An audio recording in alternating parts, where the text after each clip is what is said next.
Hi friends, welcome to Kurnool vlog. ప్రస్తుతం మనము నంద్యాల జిల్లాలోని కొలిమిగుండ్లకు 5 కిలోమీటర్ల దూరంలో ఉన్న బెలూమ్ గుహల దగ్గర ఉన్నాం. ఈ బెలూమ్ గుహలు భారతదేశంలో ఉన్న గుహల్లో రెండవ అతిపెద్ద గుహలు. ఈ బెలూమ్ గుహలు కొన్ని వేల సంవత్సరాల కిందట ఏర్పడినవిగా శాస్త్రవేత్తల పరిశోధనలో తేలింది.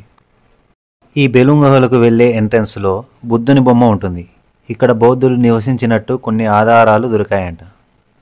అందుకని వాళ్లకు గుర్తుగా ఇక్కడ బుద్ధ విగ్రహం నిర్మించారంట.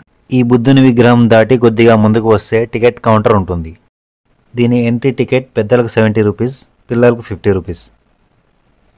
దీని టైమింగ్స్ ఉదయం 10 నుంచి సాయంత్రం 5 వరకు. విదేశాల నుంచి కూడా ఫారినర్స్ ఈ బెలూమ్ గుహలు చూడడానికి ఇక్కడికి వస్తారు.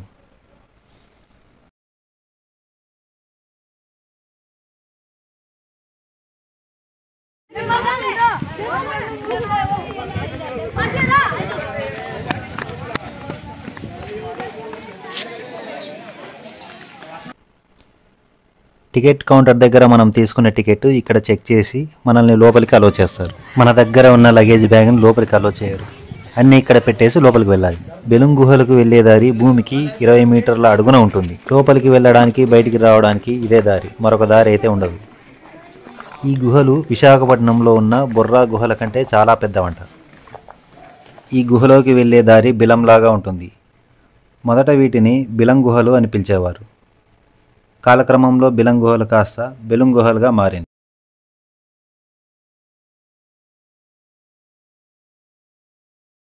మెట్లు దిగగానే మనకు ఒక పెద్ద హాల్ లాగా కనపడుతుంది. దీన్నే గేబర్ హాల్ అంటారు. గేబర్ అనే గుహల పరిశోధకుడు బెలూమ్ గుహల గురించి పరిశోధించి దీని మ్యాప్ గీసినందుకు గుర్తుగా దీనికి ఆ పేరు పెట్టారు.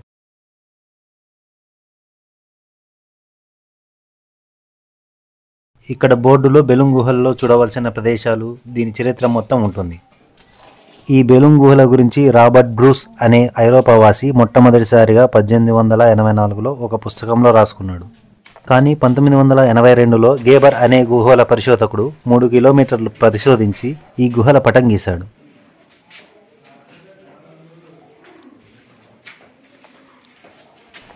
సంవత్సరంలో ఏపీటీడీసీ దీన్ని ఆధీనంలోకి తీసుకొని 2003లో పర్యాటకులకు అందించింది. అప్పటి నుంచి ప్రతిరోజు వేల మంది ఈ గుహలను చూడడానికి వస్తున్నారు. ఈ గుహలు విశాఖపట్నంలో ఉన్న బొర్రా గుహల కంటే చాలా పెద్దవంట. సాహసం మూవీ ఇక్కడే తీశారు.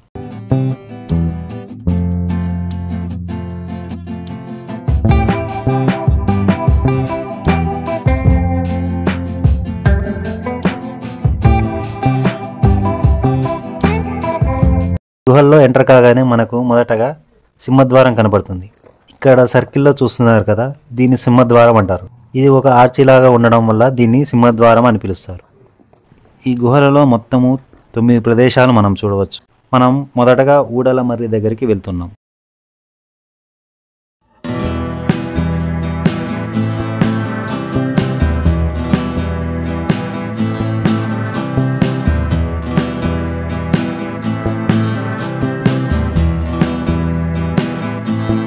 ఇదే ఊడల మర్రి. మర్రి చెట్లకు ఎలా అయితే ఊడలు ఉంటాయో అలా ఈ గుహల్లో రాళ్లకు ఊడలలాగా ఉన్నాయి. అందుకే దీనిని ఊడల మర్రి అంటారు. ఈ ఊడల నుండి నీటి బిందువులు పడి అవి ఇలా ఊడలలాగా తయారయ్యాయి.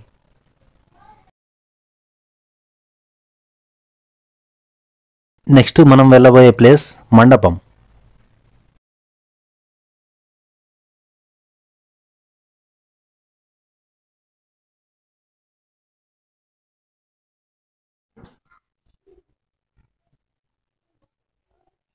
దీన్ని మండపం అంటారు. నీటి ప్రవాహం వల్ల దీని నిర్మాణం మండపం ఆకృతికి మారడం వల్ల దీన్ని అలా పిలుస్తారు.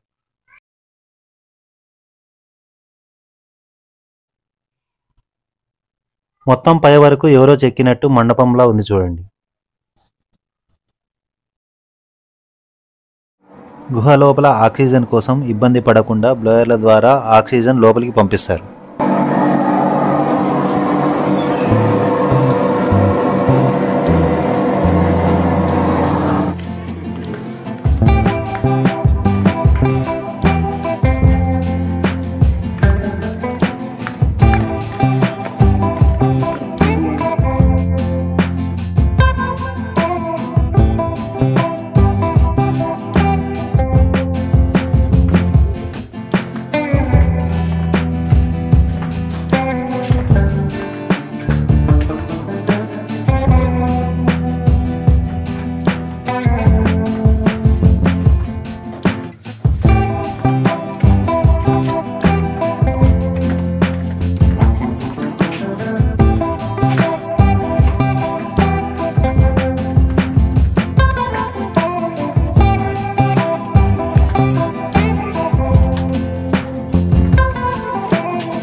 పాతాల గంగకి పోతానమ్మా.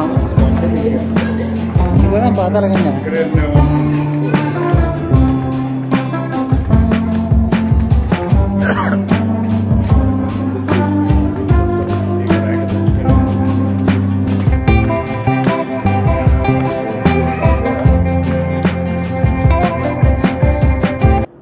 నెక్స్ట్ మనం పాతాళ గంగ దగ్గరకు వెళ్తున్నాం.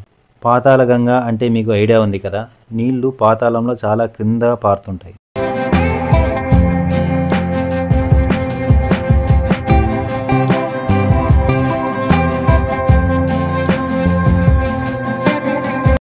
ఇదే పాతాళ గంగ. ఇక్కడ శివుణ్ణి గంగమ్మ అభిషేకం చేస్తున్నట్టు నీళ్లు పారుతుంటాయి.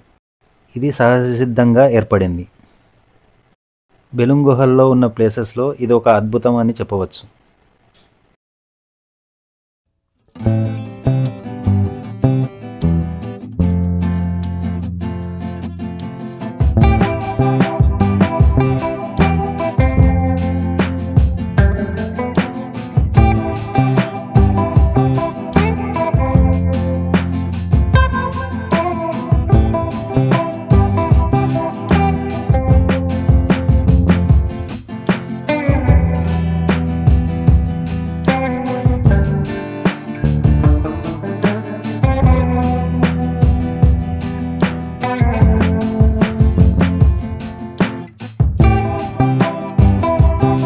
నెక్స్ట్ మనం వెళ్ళేది కోటిలింగాలు.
ఇదే కోటిలింగాలు.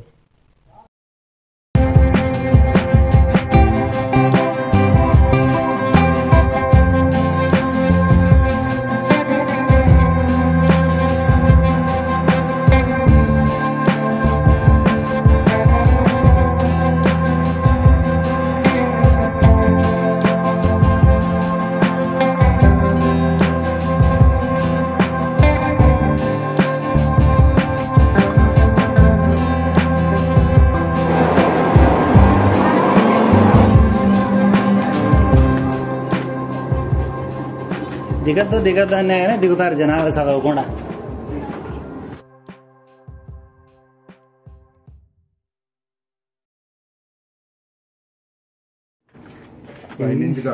ఎంతో డెవలప్ చేసింటారు, ఇవి చేస్తే ఇక్కడికి వచ్చింది దీని కథ. పైన ఇది సిమెంట్ వేసినారు బా,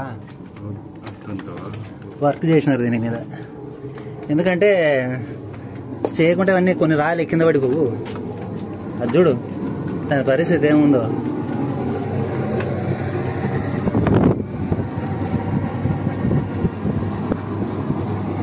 అయితే ఊడి పడేదట్టే ఉన్నాయి, ఎప్పుడు ఊడి పడతాయేమో.